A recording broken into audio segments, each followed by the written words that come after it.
अस्खलित इंग्रजीमध्ये भाषण करून ज्योती वाघमारे यांनी गाजवली Rajya Sabha.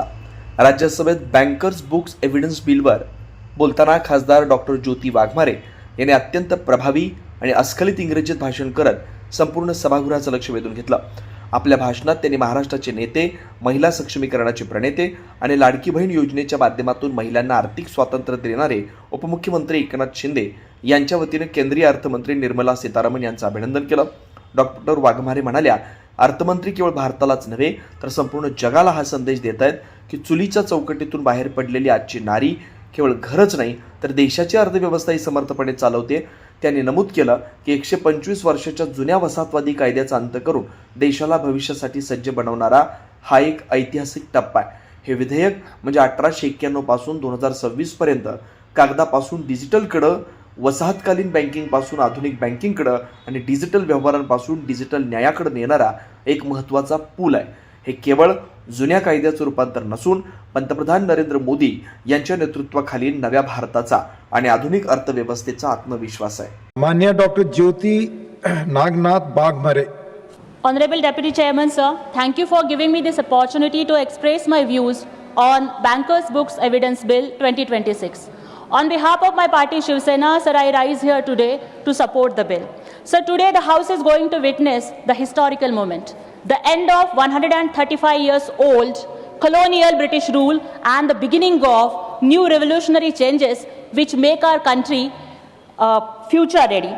Sir, on behalf of our leader, Honorable Deputy Chief Minister of Maharashtra Eknath Shinde ji, who is the torchbearer of women empowerment and started a very important scheme like Ladki Bahin and gifted the financial freedom to the women, I would like to congratulate Honorable Finance Minister Nirmala Sitharaman ji. Sir, I think she is giving a very strong message of women liberation and women empowerment, not only to the country but to the entire nation. And I think, sir, she proved that चूल्हे चौके की चौखट से निकलकर नया इतिहास रचाती है.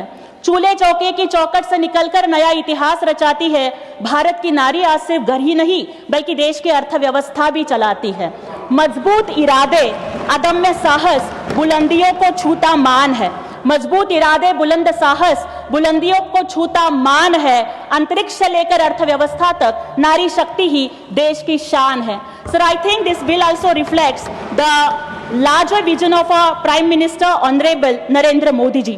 Sir, I think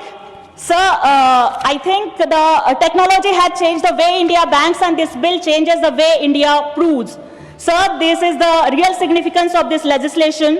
Sir, this bill is a bridge from 1891 to 2026, from paper to digital, from colonial era banking to future ready banking, and from digital transactions to digital justice. So let us not look at this merely as a replacement of an old rule. Let us see it as a statement of confidence in new India, and India that is digital, dynamic and ready for the future. With these words, I extend my full support to the bill, sir. Jai Shivraj, Jai Bhim, Jai Maharashtra. Thank you. पर्यावरण पूरक, आकर्षक आणि अत्याधुनिक डिझाईनची cycle आता फक्त ₹2800 मध्ये. सानविग्राम Janshakti foundation व सानविग्राम Janshakti trust यांच्या संयुक्त विद्यमानं शालेय विद्यार्थी, विद्यार्थिनी, महाविद्यालयीन विद्यार्थी, विद्यार्थिनी तसंच नोकरदार वर्गासाठी विशेष सायकल योजना राबवण्यात येते. बाजारात सुमारे 4500 ते 5500 किमतीची पर्यावरण पूरक, आकर्षक आणि अत्याधुनिक डिझाईनची सायकल फक्त ₹2800 मध्ये उपलब्ध करून देण्यात येते. या योजनेचा लाभ अनेक नागरिकांनी घेतलाय. आपण या संधीचा लाभ घ्यावा. महत्वाची सूचना, या योजनेसाठी पूर्व नाव नोंदणी आवश्यक आहे. नाव नोंदणी करताना कोणतेही शुल्क आकारलं जाणार नाही. सायकल प्रत्यक्ष स्वीकारताना फक्त ₹2800 भरावे लागतील. या योजनेचा जास्तीत जास्त नागरिकांनी लाभ घ्यावा असं आवाहन समन्वयक व्यंकटेश अमृतम यांनी केलं. नाव नोंदणी व अधिक माहितीसाठी संपर्क प्रथमेश अमृतम 87 33 87 14 43. जनदर्पण न्यूज चॅनल, मार्कंडेय सोलापूर सहकारी रुग्णालय जवळ, सोलापूर.